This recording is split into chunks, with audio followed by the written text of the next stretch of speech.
আমি হরিচাঁদ অভিসারিকা, কণ্ঠে আমার দুলিছে সবাই হরিনাম চাপা মালিকা।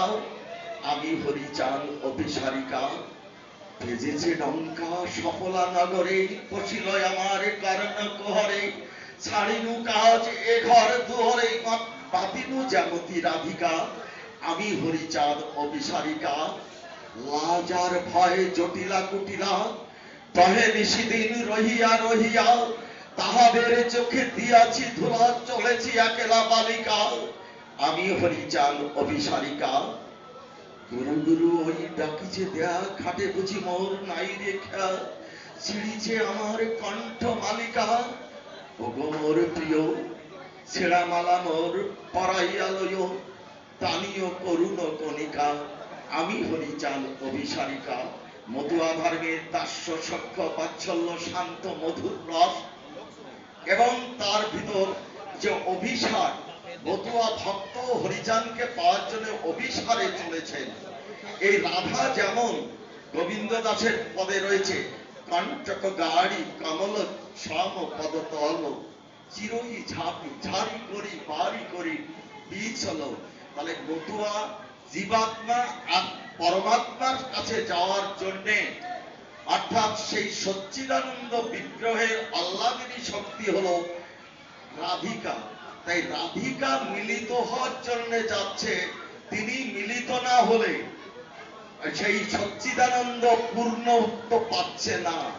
আমরা বড় আমি রবীন্দ্রনাথের দর্শনে পাচ্ছি বড় আমি, মতুয়া ধর্মের মধ্যে পাচ্ছি আমার বড় সূর্য।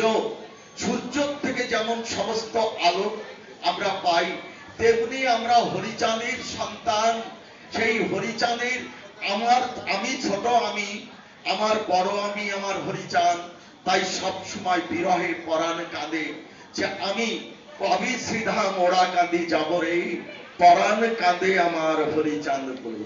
তাই মতুয়ার বিরহ বিচ্ছেদ, এবং তাদের যদি সেই ভাবটা, যেমন লাজ লজ্জা ফেলে দিয়ে কেমন করে চুল ছেড়ে দিয়ে আমার মায়েরা হরিনাম করে, যেটা আমাদের 70 সালেও ছিল না। 80 সাল থেকে মতুয়া মায়েরা কীর্তন করছে। আমাদের তাই আমাদের ভাবতে হবে যে আমাদের গান, আমাদের সঙ্গীত, মানে আমাদের ইতিহাস কি, সেই ইতিহাস চর্চা শুরু হয়েছে। যেমন ঢাকাতে এই যে গুরুচাঁদ ঠাকুর স্মারক গ্রন্থ, এখানে বিশিষ্ট পণ্ডিতরা লিখেছেন। বিশিষ্ট পণ্ডিতরা ছাড়াই বাছাই করে ভারত বাংলাদেশের পণ্ডিতরা এটা রচনা করেছেন।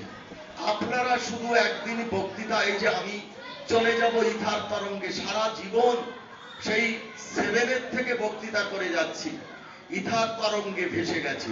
তবু একটা উপকার হয়েছে, সারা ভারত বাংলাদেশে মতুয়া নিয়ে যে বক্তৃতা করা যায়, মতুয়া ধর্মের যে আলোচনা করা যায়, সেই ট্রেনটা কিন্তু আমরা করে দিয়ে গেছি, এবং সেই দিকে আমাদের চলছে। তাই আমি আপনাদের ধৈর্য সহকারে থাকে, আর যারা পণ্ডিতরা এসছেন, অন্তত গুরুচাঁদ স্মারক গ্রন্থ, এই গ্রন্থ আপনারা সকালবেলায় টিফিন খেতে গেলে, এখানে কি বলতো নাস্তা, সকালবেলার খাবার খেতে গেলে আপনাদের লেগে যায় 200 টাকাও চলে যায়, রেস্টুরেন্টে খেতে গেলে 1000 টাকা চলে যায়। কিন্তু সেই টাকার বিনিময়ে পাবেন আমাদের 3 লক্ষের উপর চলে গেছে এই টাকাটা। তাই আপনারা যদি সবাই এক একটা করে নেন, তাহলে দেখবেন আমরা যে আলোচনা করছি, সেই আলোচনার থেকে আমরা 8 ঘন্টার মধ্যে 10 মিনিটের মধ্যে কতটুকু বলতে পারি। তাই এই বইটা নেবেন। আমি একটা গান, মানে আমি আজকে একটু আপনাদের বক্তৃতা করার পর আমি গানও শুনে যাব। সখী দেখছি এক সোনার মানুষ এসেছে, অমানুষ কোন দেশে ছিল কার সাথে, সখী দেখছি এক সোনার মানুষ এসেছে। আমি এই গানটা ইউনিভার্সিটিতে আমাদের ইউনিভার্সিটিতে এমএতে পাঠ্য তো মতুয়া সঙ্গীত, মতুয়া দর্শন, মতুয়া সমাজ দর্শন, মতুয়া এডুকেশন, কেননা এডুকেশনের উপর 5 জন পিএইচডি করেছে এবং তারা বড় বড় অধ্যাপনাও করছে যাদবপুর বিশ্ববিদ্যালয়ে। সিঙ্গা সাতপরে সিঙ্গা বাড়ি ছিল সেই আমাদের সেই অধ্যাপক প্রকাশ বিশ্বাস। তাহলে আমি আপনাদের কাছে আসবো, আপনাদের গান শুনবো, আপনাদের আবৃত্তি শুনবো। আমার মায়েরা এখানে, আমার কত শিক্ষিত মায়েরা আমি দেখতে পাচ্ছি, আমার প্রাণটা ভরে যাচ্ছে। তাই আপনারা একটু ধৈর্য সহকারে আমাদের প্রধান যিনি আলোচক বক্তা তিনি বক্তব্য রাখবেন। আমি আপনাদের কাছে অনুরোধ করব একটু ধৈর্য ধরে। আর এই যে আমার বইগুলো দেখছেন না, আমার 22 লক্ষ টাকা চলে গেছে এই ঢাকার থেকে রামকৃষ্ণ মিশন আর এই ভারত সেবাশ্রম সংঘ, তারপরে ওই ইসকনে যারা আমাদের জাতের লোকরা যায়, বলে কি আপনি আমাদের একটা ওই লজ্জার হাত থেকে বাঁচাবেন। যে বইগুলো 1000 পৃষ্ঠা এবং 200 বছরের মধ্যে, মানে 1 নাম্বার স্পেশাল পেজ দিয়েছি, আর 35 পৃষ্ঠা করে যত ফটো দিয়েছি। যেমন আপনারা প্রথমবার নিয়ে এসেছিলেন আমাকে, সেই ফটো আমি একটা বইতে দিয়েছি। আর আজকের যে ফটো নিচ্ছি, আবার আগামীতে 7-8 খানা বই বেরোবে, সেই বইয়ের মধ্যে দেব।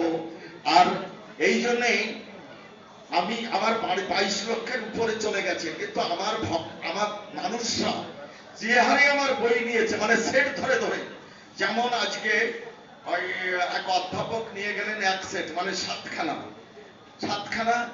আর বাংলাদেশের টাকা যেভাবে ওই পাটা কমে গেছে, আমার টাকা সেই উঠছে না।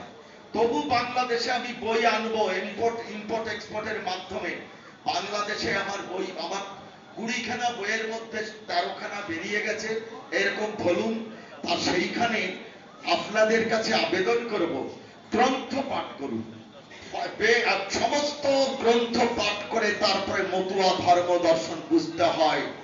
মতুয়া ধর্ম দর্শন বুঝতে গেলে, গুরুচাঁদকে বসতে গেলে সারা পৃথিবীর, একটু আগে আমাদের বক্তা বলে গেছেন সক্রেটিস, অ্যারিস্টটল, এদের যদি জানার পর আমাদের ভারতবর্ষের, ভারত উপমহাদেশের শিক্ষা আন্দোলনের ইতিহাসটা জানতে হবে, তারপরেই তো আমার গুরুচাঁদকে ভালো করে জানতে হবে।